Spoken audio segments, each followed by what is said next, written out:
जी नमस्कार। RPSC second grade mathematics में जो प्रैक्टिस सीरीज है उसमें अभी जो सॉल्यूशन करने वाले हैं वो आपका मॉर्निंग शिफ्ट है और 17 मई 2026 आज सुबह का है। इसमें आपका जो पहला क्वेश्चन दे रखा है वो एक मैट्रिक्स का है और मैट्रिक्स में भी आपको क्या दे रखा है, ये एडजॉइंट दे रखा है 3x3 ऑर्डर की एक मैट्रिक्स है ए। तो इस ए का एडजॉइंट है ये और इस ए का डिटरमिनेंट दे रखा है 4 और आपको अल्फा पूछा है, ये अल्फा यहाँ पर है। तो इसे अगर आपको सोल्व करना है या इसके आंसर तक पहुंचना है तो यहाँ एक प्रॉपर्टी होती है, किसी भी मैट्रिक्स ए के एडजॉइंट, तो मैट्रिक्स ए है इसके एडजॉइंट का डिटरमिनेंट बराबर होता है किसके, उस मैट्रिक्स ए के डिटरमिनेंट की पावर n-1, जहां n क्या है, जहां n है वो क्या है, ऑर्डर है। ठीक है, तो यहाँ n का मान 3 है, तो डायरेक्ट ये फॉर्मूला अप्लाई करेंगे आपका आंसर आ जाएगा। हाँ जी, यहाँ पे एडजॉइंट ऑफ ए को हम पी रख सकते हैं क्योंकि डायरेक्ट ए का एडजॉइंट है वो पी ही दे रखा है। ठीक है ना, तो यहाँ आप रख सकते हो पी का डिटरमिनेंट की पावर n-1। अब ए का डिटरमिनेंट कितना बता रखा है, 4। n का मान कितना है, 3। n का मान कितना है, 3। n का मान 3 है और ए का डिटरमिनेंट कितना दे रखा है, 4। ये दोनों ही वैल्यू इसमें पुट कर देंगे, आपके पास क्या बन जाएगा, पी का डिटरमिनेंट इक्वल में 4 की पावर 3-1 2। 3-1 कितना हो जाएगा, 2। तो ये 4 का स्क्वायर कितना, 16 हो जाएगा। तो पी का डिटरमिनेंट कैसे निकालते हैं, इसका डिटरमिनेंट निकालना है तो किसी भी एक रो या कॉलम के सापेक्ष इसका विस्तार कर दो, एक्सपेंड कर दो। तो हम पहली जो रो है, ठीक है ना, उसके सापेक्ष कर देते हैं। तो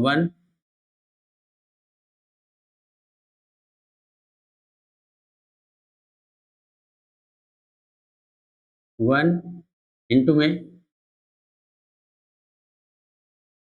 3 इंटू 4 12 माइनस 4 इंटू 3 12, फिर minus alpha 1 into 4 plus 4 2 into 3 6 minus 6 plus 3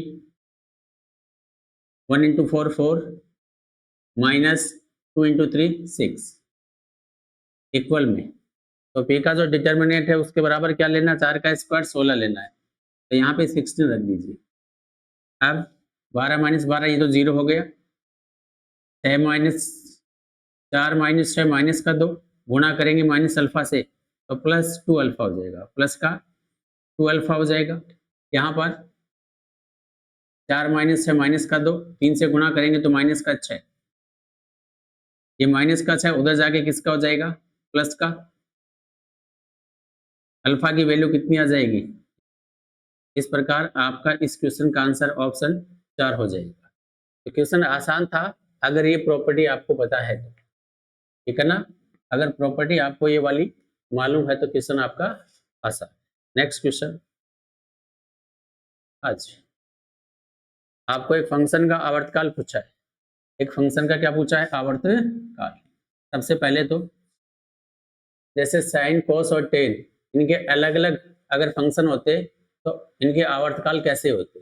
अगर कोई फंक्शन आपका साइन ए एक्स के जैसा है या फिर कोस ए एक्स के जैसा है, इन दोनों ही कंडीशन में जो आवर्तकाल होगा, वो 2 पाई अपॉन में जो एक्स का कोफिशिएंट ए है वो लेना, उसका मॉड्यूलस लेना यहाँ पे।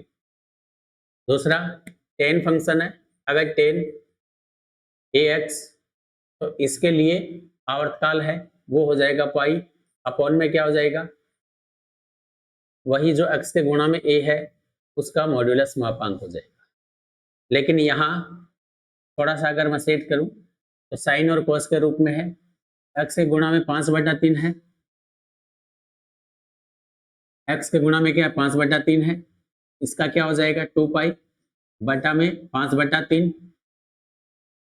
और इसका हो जाएगा कोस का भी 2 पाई बटा में ए का मतलब है एक्स के गुणा में 3/7 है, और 10 का हो जाएगा पाई बटा में ए, तो 2/7।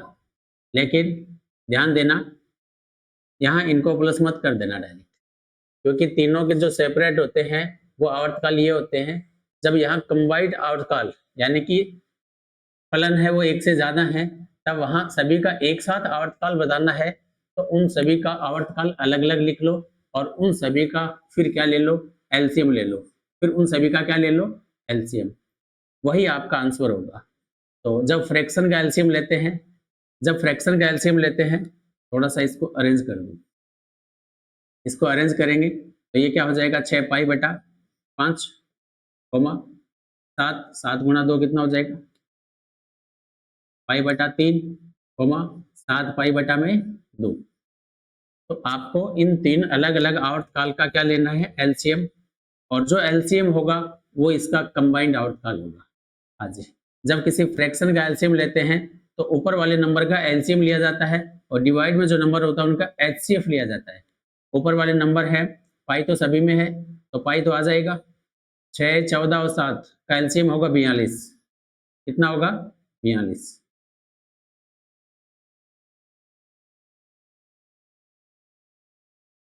हाँ जी, फिर डिवाइड में 5 है, 3 है, 2 है, तीनों ही प्राइम नंबर है और प्राइम नंबर का एचसीएफ हमेशा 1 होता है। ध्यान क्या रखना है, जब भी हम फ्रैक्शन का एलसीएम निकालते हैं तो ऊपर जो अंश होता है उसका एलसीएम लेते हैं और जो हर होता है उसका एचसीएफ लेते हैं। ठीक है ना, तो इस प्रकार आपके इस क्वेश्चन का जो आंसर आ रहा है वो 42 पाई आ रहा है। कितना पाई, 42 पाई। फर्स्ट ऑप्शन इस क्वेश्चन का आंसर हो जाएगा। ठीक है, अच्छा, यदि एक त्रिभुज के परिकेंद्र तथा लंब केंद्र के निर्देशांक क्रमशः, तो केंद्र के निर्देशांक बताओ। तो सबसे पहले यहाँ पे एक प्रॉपर्टी, क्या, हमेशा ध्यान रखना, हमेशा किसी भी त्रिभुज चाहे किसी भी टाइप का हो, उसका लंब केंद्र, ऑर्थो सेंटर, केंद्रक,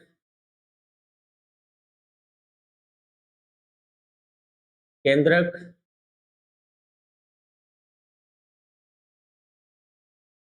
और तीसरा क्या है, परिकेंद्र, परिकेंद्र, सर्कम सेंटर। तो ये तीनों की तीनों हमेशा एक ही लाइन पे होते हैं, ये तीनों के तीनों हमेशा एक लाइन पे होते हैं, यानी इन दोनों को मिलाएंगे तो वो लाइन है वो केंद्रक से भी पास होगी। तो ये प्रॉपर्टी होती है, याद रखना, किसी भी त्रिभुज के लंब केंद्र, केंद्रक और परिकेंद्र हमेशा एक लाइन पे होते हैं। और खास बात ये कि केंद्रक है लंब केंद्र और परिकेंद्र को मिलाने वाली लाइन को 2:1 में डिवाइड करता है। ठीक है ना, तो ये ध्यान रखना है किसमें डिवाइड करता है, ये 2:1 में। 2 वाला हिस्सा होगा वो लंब केंद्र की तरफ है और 1 वाला हिस्सा है वो परिकेंद्र की तरफ है। ठीक है ना, इसका मतलब यहाँ पे सेक्शन फॉर्मूला आपको लगाना पड़ेगा, क्योंकि केंद्र के निर्देशांक पूछे हैं, केंद्र के निर्देशांक पूछे हैं, तो उसको हम मान लें यहाँ पे क्या, सबसे पहले तो यहाँ पे आपको क्या दे रखा है, पॉइंट दे रखे हैं, लंब केंद्र है,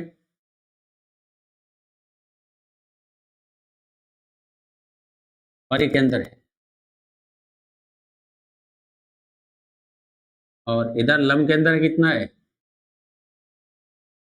2, 3 है, और इनके बीच में जो सेंट्रोइड है उसके केंद्रक है, केंद्र के निर्देशांक xy मान लेते हैं, और ये जो लाइन है इस लाइन को ये वाला पॉइंट है वो 2:1 में डिवाइड कर रहा है। तो सेक्शन फॉर्मूला से xy निकाल सकते हैं, सेक्शन फॉर्मूला से xy निकाल सकते हैं, ये है इनसे गुणा होगा और ये 1 इनसे गुणा होगा। ठीक है ना, तो 1 इंटू में 4, 2 इंटू में 2, 4 डिवाइड में 2 + 1 3, कोमा 7 इंटू में 1 7, और 2 इंटू में 2, 2 इंटू में 3 6, डिवाइड में कितना, 2 + 1 3। ये निर्देशांक xy के, तो कितना हो जाएगा, 8/3, 13/3। इस प्रकार आपके इस क्वेश्चन का जो आंसर है वो फर्स्ट वाला ऑप्शन हो जाएगा। तो बड़ा सिंपल है। अगर ये प्रॉपर्टी आपके दिमाग में है कि लंब केंद्र, केंद्रक और परिकेंद्र हमेशा एक ही लाइन पे होते हैं, साथ में खास बात क्या है कि केंद्रक है, केंद्रक है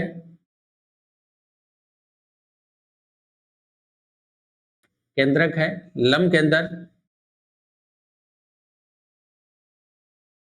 और परिकेंद्र को मिलाने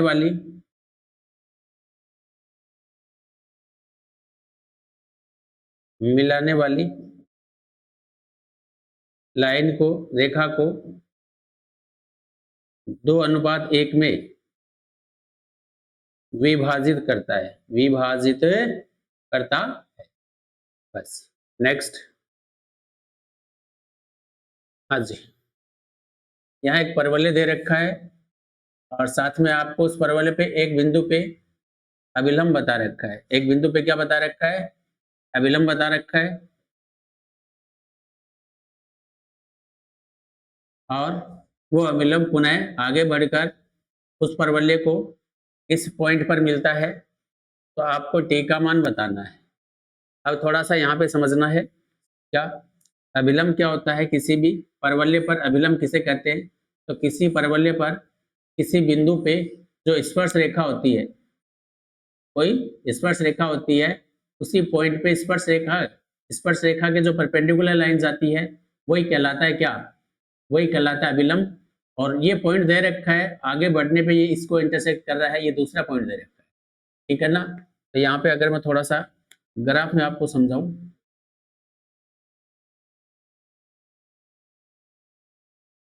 तो मान लीजिए एक परवलय ऐसा ही,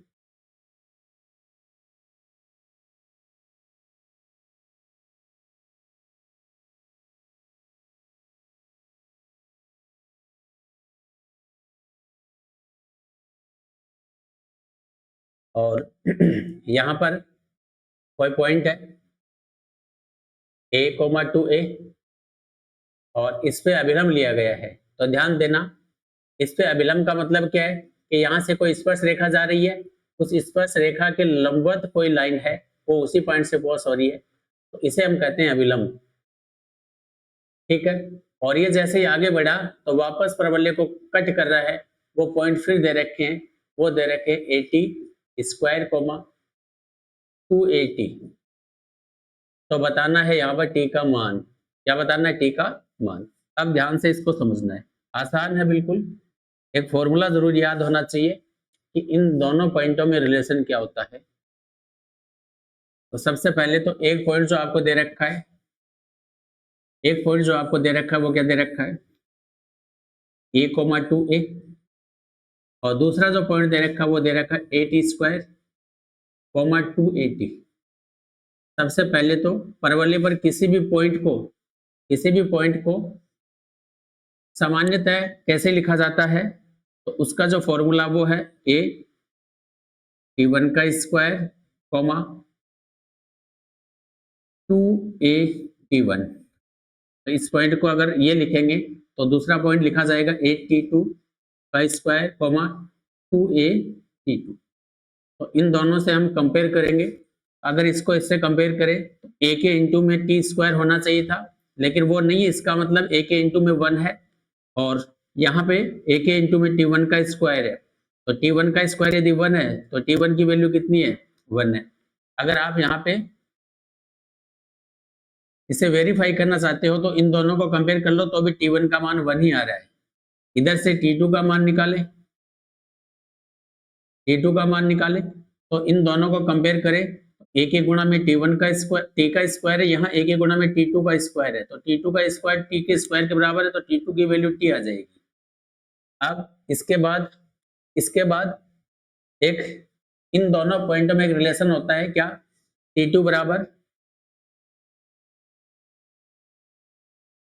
एक रिलेशन होता है t2 बराबर -t1 -2 डिवाइड में t1। ठीक है ना? तो आपके पास t2 कितना है? t2 कितना है? t। और t1 कितना है? 1, तो -1 -2 बाई 1, आंसर कितना आ जाएगा -3। आंसर कितना आ जाएगा -3, क्योंकि आपको टी ही पूछा है। इस क्वेश्चन का आंसर हो जाएगा -3। कुछ बेसिक जानकारी अगर है तो क्वेश्चन आसान है, क्वेश्चन आपके आसान है। हाँ जी, यहाँ से आपको इसका मैक्सिमम मान पूछा है, तो सबसे पहले इसका प्रथम अवकलज हमें निकालना पड़ेगा। अच्छा, फंक्शन की पावर फंक्शन है तो थोड़ा सा यहाँ पे इसको अरेंज करना पड़ेगा। सबसे पहले तो इसे थोड़ा सिंपल तरीके में हम लिखें तो फंक्शन क्या है, 1 अपॉन में x है, फिर उसकी पावर x है। यहाँ x नीचे से ऊपर जाएगा तो इसकी पावर 1 है प्लस की, वो -1 हो जाएगी, तो x की पावर -x हो जाएगा। अब ध्यान देना, इस fx को हम एक बार y के रूप में कर लेते हैं। तो यहाँ पर फंक्शन की पावर फंक्शन है तो इसे हल करने के लिए हमेशा दोनों तरफ log लिया जाता है।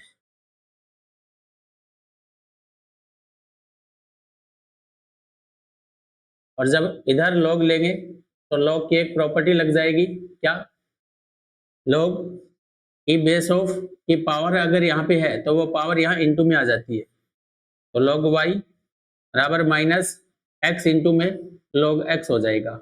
अब मेरे पास आ गया है एक सिंपल जहां फंक्शन दिख रहे हैं। अब हमें क्या करना है, इसको डिफरेंशिएट करना है, यानी प्रथम अवकलज निकालना है। तो इसे बहुत सारी डिफरेंशिएट करें x के रेस्पेक्ट में, तो log y का हो जाएगा 1/y और dy अपॉन dx बराबर में, यहाँ दो फंक्शन गुणा में है तो प्रोडक्ट रूल लगेगा, माइनस का चिन्ह बाहर ले लेते हैं। कौन सा रूल लगेगा, प्रोडक्ट। यहाँ करते हैं इसको, तो log y का 1/y इंटू में y का dy अपॉन dx बराबर में माइनस बाहर आ जाएगा, और x और log x इंटू में है तो u डैश और u dash v plus u v dash वाला फॉर्मूला लग जाएगा, तो x का 1 हो जाएगा, log x सेम रह जाएगा, प्लस x सेम रह जाएगा, log x का 1/log x हो जाएगा। इसके बाद x से x कैंसिल हो जाएगा, ये 1 बचा, और 1/y है उधर गुणा में चला जाएगा, तो dy अपॉन dx बराबर बचेगा y, और y क्या है यहाँ पे, x की पावर -x, x की पावर -x।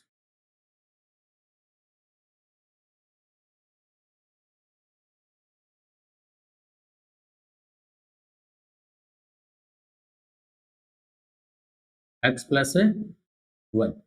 अब ध्यान देना, जब भी आपको मैक्सिमम वैल्यू निकालनी होती है तो प्रथम अवकलज को 0 के बराबर लेके चलते हैं, चाहे मैक्सिमम निकालना हो चाहे मिनिमम। ऐसे कंडीशन में हमेशा प्रथम अवकलज होता है उसको हम किसके बराबर लेके चलते हैं, 0 से। वहां से आपके क्रिटिकल पॉइंट आते हैं, क्या आते हैं, क्रिटिकल पॉइंट। अब इसको आगे हल करें तो log x और इंटू में जो y है, y की जगह क्या आ जाएगा, x की पावर -x, तो -x की पावर -x इंटू में log x प्लस 1 इक्वल में क्या ले लेंगे, 0, इक्वल में क्या ले लेंगे, 0।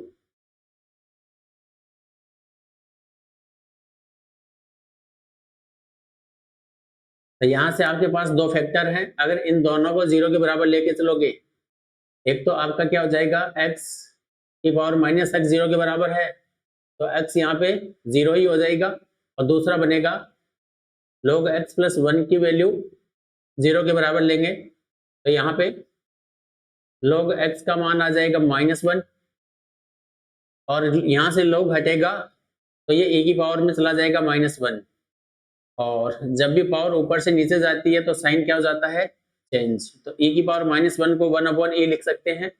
x का मान आ गया, जो x का मान है वही क्रिटिकल पॉइंट है, जो x का मान है वही क्रिटिकल पॉइंट है।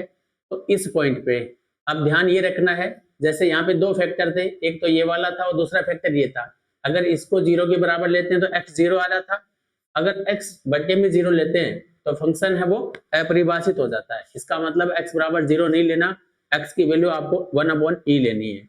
1/e लेते ही आपका आंसर आ जाएगा। तो यहाँ पर फंक्शन है उसमें 1/e रख दो x की जगह, तो 1/में e और पावर में भी 1/e है, तो ये हो जाएगा, ऊपर जाएगा तो a की पावर 1/e, a की पावर 1/e। तो फर्स्ट ऑप्शन आपके इस क्वेश्चन का आंसर बन जाएगा। तो क्वेश्चन बढ़िया है और ये 100 के 100% पूरे 10 क्वेश्चन है आपके PYQs है प्रीवियस ईयर के। आज हाइट एंड डिस्टेंस का क्वेश्चन है। एक गली में भूमिगत से 15 मीटर ऊंची एक खिड़की है।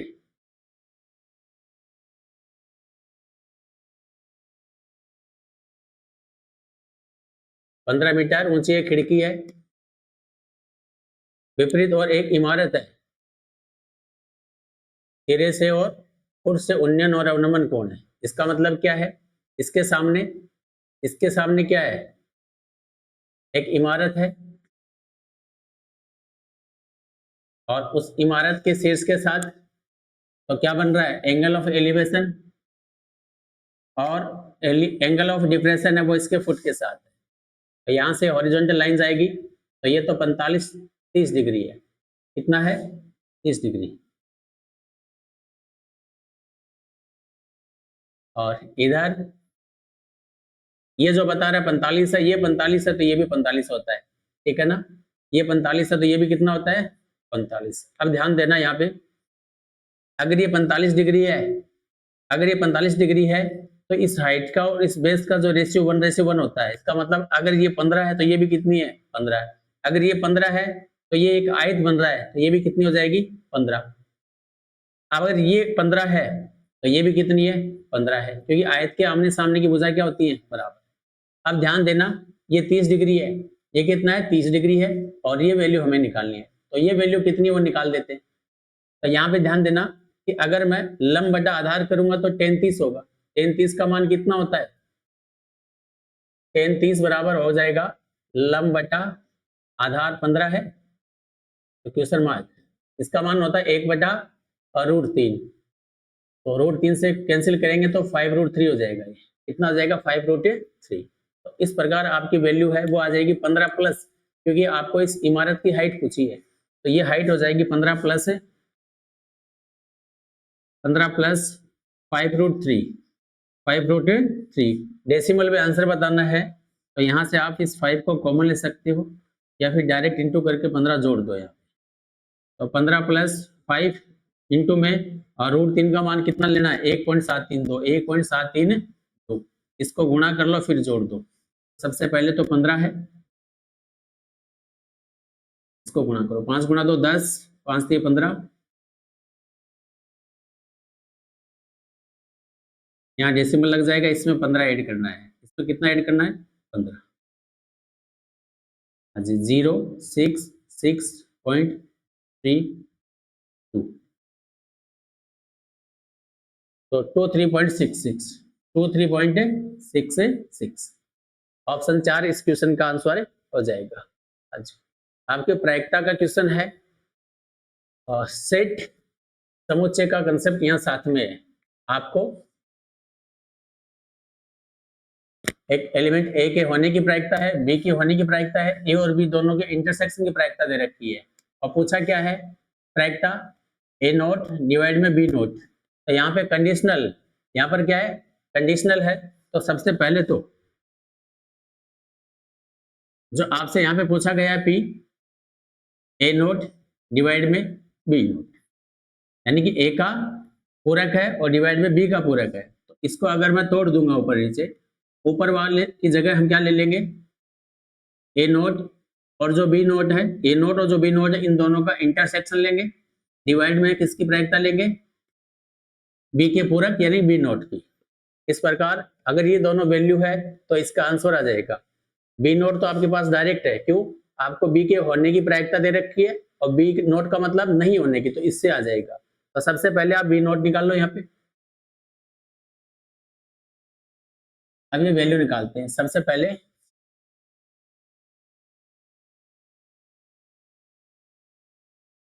Intersection B note. अच्छा, इसका मान क्या होगा, सबसे पहले ये निकालते हैं। ध्यान देना यहाँ पर ए और ए नोट और बी नोट का इंटरसेक्शन है, यहाँ पे डी मॉर्गन्स लॉ लगाओ। ए इंटरसेक्शन बी है, तो इसका पूरक जब भी करेंगे तो वो ए यूनियन बी। हाँ जी,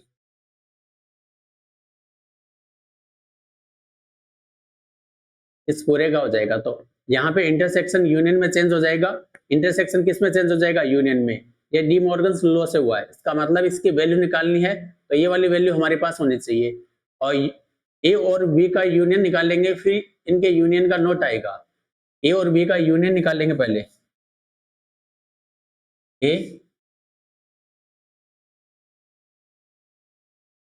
ए यूनियन बी निकालेंगे, एलिमेंट ए प्लस बी माइनस इन दोनों का कॉमन, तो कितना हो जाएगा, एलसीएम कितना आ जाएगा, 8, 3, 2 गुणा 4 माइनस 2, तो 4, 2 और 3 5 और प्लस का 4, तो यहाँ पे माइनस का 1/8 हो रहा है।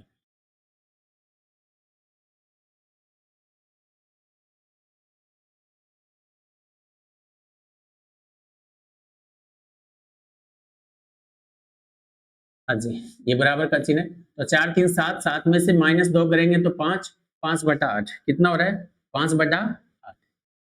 आपके पास ए और बी का यूनियन आ चुका है, तो इसका नोट हमें बताना है। तो इसका जो नोट निकालते हैं वो निकालते हैं 1 माइनस करके। 1 माइनस करेंगे क्या, ए और बी के यूनियन का। एक में से अगर ये माइनस कर देंगे तो ए और बी के यूनियन का नोट आ जाएगा।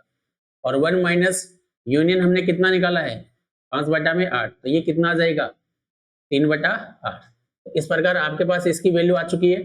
और यहां पर आप बी नोट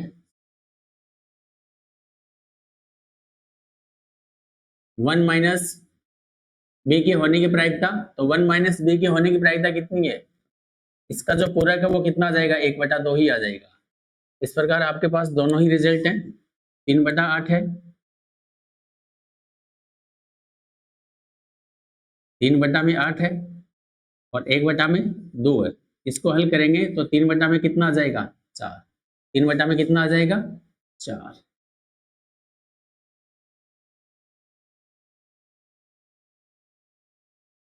आपके इस क्वेश्चन का जो आंसर बनेगा 3/4 बनेगा। नेक्स्ट, अच्छा, ये आपका ज्योमेट्री का है। एक त्रिभुज है एबीसी, एक त्रिभुज एबीसी है।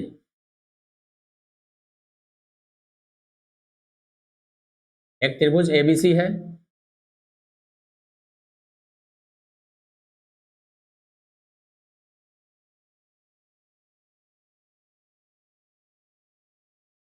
इसमें एक माध्यिका है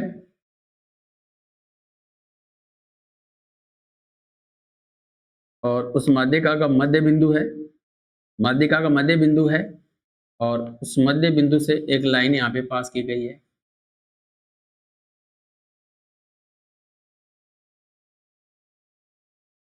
अच्छा, तो यहाँ पर आपको क्या क्या दे रखा है, एबीसी त्रिभुज दे रखा है,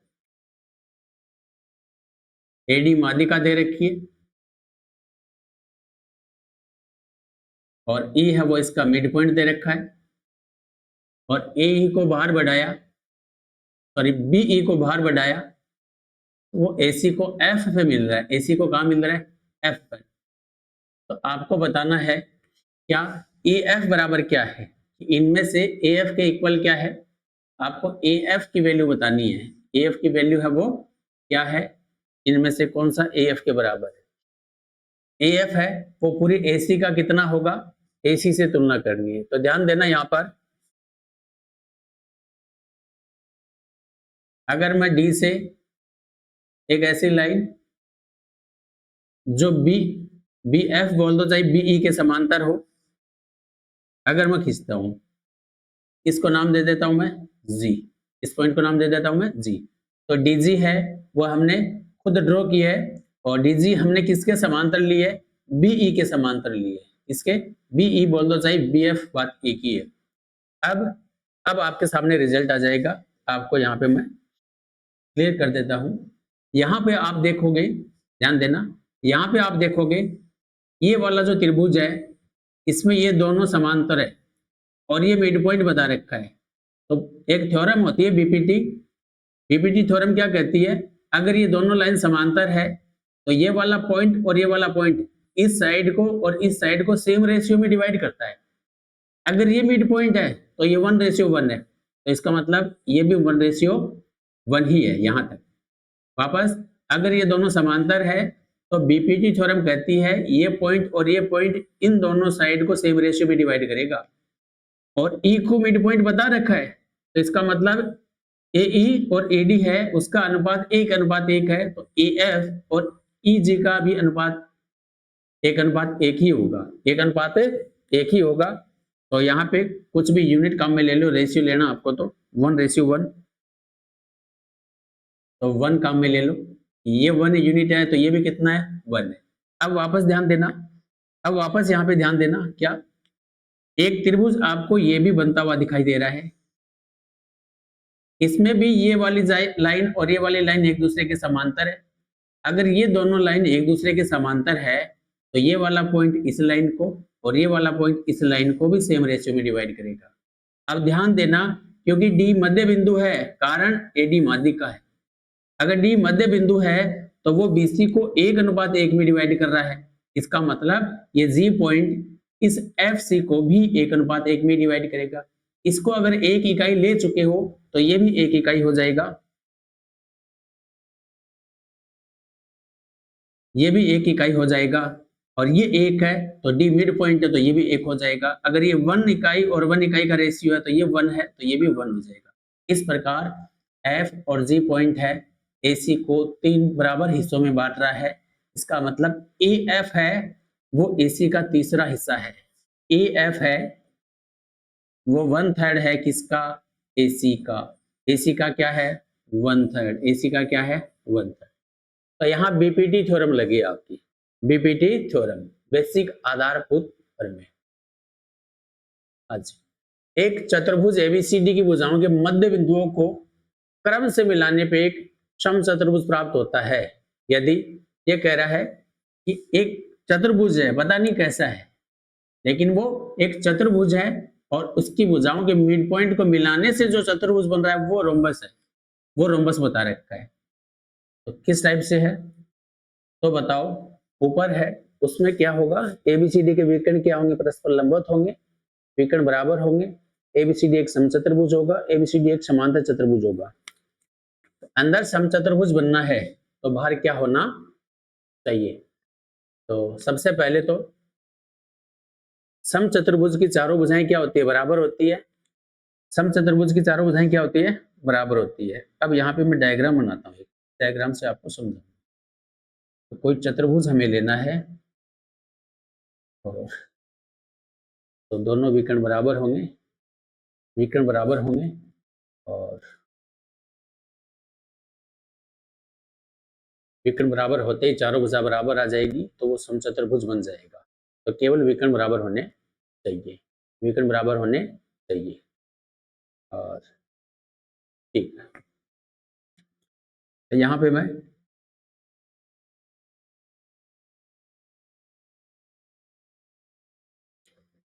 एक चतुर्भुज मैंने ले लिया यहाँ पे, और इस चतुर्भुज के 4 पॉइंट हम लेते हैं, यहाँ पे मध्य बिंदु लेते हैं, ठीक है ना। इन मध्य बिंदु को जो मिलाएंगे तो एक नया चतुर्भुज और बनेगा, एक नया चतुर्भुज और बनेगा,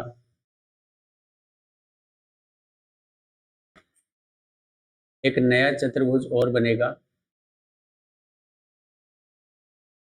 इस प्रकार से मान लो यहाँ पे एक नया चतुर्भुज और बनेगा, और ये चतुर्भुज समचतुर्भुज हो। ये चतुर्भुज जो अंदर बना है, जैसे इसको हम जो मेन दे रखा था बाहर वाला, उसका नाम तो ABCD बता रखा था, मिड पॉइंट से बन रहा है, उसको हम PQRS नाम दे देते हैं। PQRS सवाल कह रहा है PQRS है ना, वो रोम्बस है, और रोम्बस के चारों साइड क्या होती है, इक्वल होती है। रोम्बस के चारों साइड क्या होते हैं, वो इक्वल होती है। क्या होती है, इक्वल होती है। अब चारों साइड इक्वल हो, इसके लिए यहाँ पे, क्योंकि ये क्वेश्चन आपका बीपीटी थ्योरम से होना है। किससे होना है, बीपीटी थ्योरम से। ध्यान देना, बीपीटी थ्योरम क्या कहती है,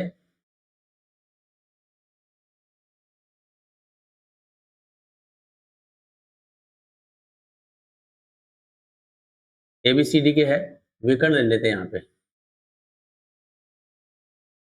क्योंकि एक आयत होता है उसके विकर्ण बराबर होते हैं। ध्यान देना यहाँ पे। अच्छा, अगर मैं बात करूं इस त्रिभुज की, अगर मैं बात करूं इस त्रिभुज की, अगर ये और ये मिड पॉइंट है, तो ये 1:1, ये 1:1, तो ये बीपीटी का विलोम है। अगर ये समांतर होती है, तो ये पॉइंट और ये पॉइंट इन दोनों साइड को सेम रेशियो में डिवाइड करती है। इसका उल्टा भी उतना ही सत्य है। क्या, अगर ये दोनों पॉइंट इन दोनों साइड को सेम रेशियो में डिवाइड कर रहे हैं, तो यहां पर ये दोनों लाइन पैरेलल होंगी। खास बात और क्या, जिसे मिड पॉइंट थ्योरम भी यहाँ पे कह देते हैं, कि यहाँ पर ये वाला पॉइंट और ये वाला पॉइंट इन दोनों को सेम रेशियो में डिवाइड कर रहा है, और वो सेम रेशियो भी 1:1 है। क्या है, 1:1, या फिर कह दो ये मिड पॉइंट है, इसलिए इसे मिड पॉइंट थ्योरम भी नाम दे देते हैं। अगर ये मिड पॉइंट है, तो ये दोनों समांतर के साथ साथ एक प्रॉपर्टी और बनती है यहाँ पर। क्या, इसका जो मान है ना, PS का मान, वो इस BD का आधा भी होता है। इस BD का क्या होता है, आधा भी। तो ये है मिड पॉइंट थ्योरम, या बीपीटी बोल दो, इसी में एक थेल्स फर्मे का नाम चलता है, उसे बोल दो चाहिए आप। तो इस प्रकार यहाँ पर by BPT by Thales theorem, उसकी मदद से हम क्या कह सकते हैं कि PS है ना, PS वो समांतर है किसके, BD के। किसके समांतर है, BD के।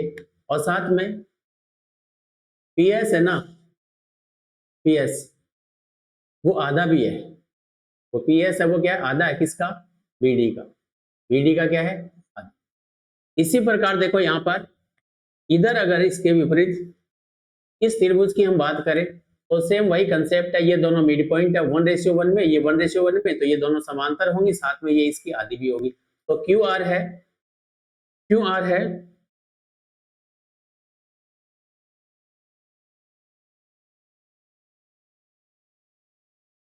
यहाँ पर, QR है, वो भी समांतर है किसके, BD के। और QR है, वो BD का क्या है, हाफ भी है। इसका मतलब इन दोनों से क्या रिजल्ट निकल के आया, आमने सामने की भुजा बराबर है और समांतर है। और वैसे तो हमेशा किसी भी चतुर्भुज के मिड पॉइंट को मिलाने से बना चतुर्भुज समांतर ही होता है। अब दूसरा, यहाँ पे यही वाली जो प्रॉपर्टियां है, वो इधर भी लगा सकते हैं अपन, इस त्रिभुज में, सॉरी इस त्रिभुज में और इस त्रिभुज में। सेम वही होगा, इसका आधा हो जाएगा ऐसा, और इसी AC का आधा हो जाएगा PQ। क्या हो जाएगा, आधा PQ। अब ध्यान देना, तो ये एक समांतर चतुर्भुज बन जाएगा। तो जिस प्रकार PS के लिए वैसे ही PQ है, PQ है वो AC के पैरेलल है, एंड PQ है वो AC का हाफ भी है। और इधर SR है, SR है वो भी AC के पैरेलल ही है, और SR है वो AC का आधा भी है। तो इस प्रकार आमने सामने की भुजाएं तो बराबर हो गई। इन चारों से क्या रिजल्ट आ गया, आमने सामने की भुजाएं बराबर हो गई। तो हमारे पास रिजल्ट है कि PS है वो बराबर है QR के, और SR और PQ बराबर है, PQ है वो बराबर है SR के। और ये रोम्बस है, तो इसके चारों साइड इक्वल होनी चाहिए। इसका मतलब यहाँ पे चिन्ह किसका आना चाहिए, बराबर का। अब ये बराबर कब होगा, ध्यान देना, ये बराबर कब होगा, ये चारों के चारों कब बराबर होंगे, जब AC और BD बराबर होंगे। इनसे मिला के अगर कंसेप्ट एक रिजल्ट निकालें कि P S Q R P Q S R कब बराबर होंगे, जब ए सी और बी डी बराबर होंगे, ए सी और बी डी बराबर होंगे। तो ए सी और बी डी बराबर होंगे, ए सी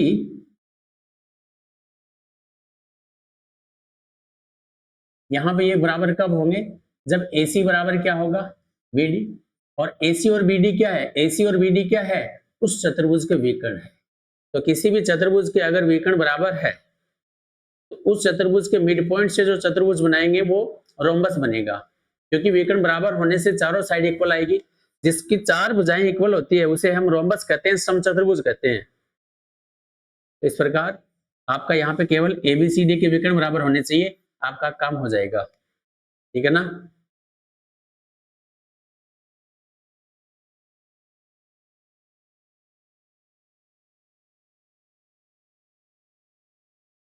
हाँ जी,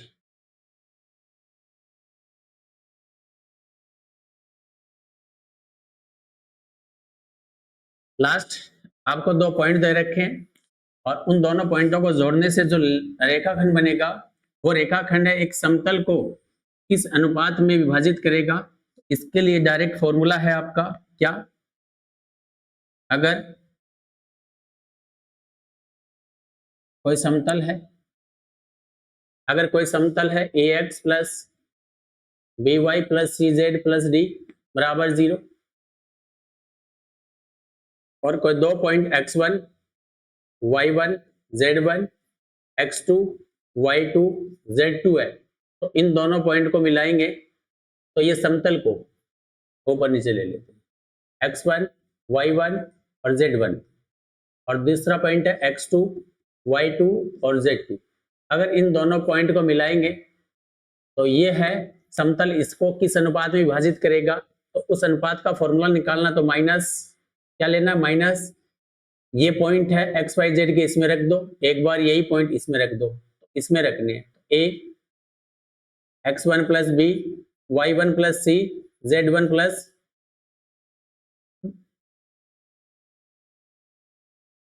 डिवाइड में a x2 plus b y2 plus c z2 plus D.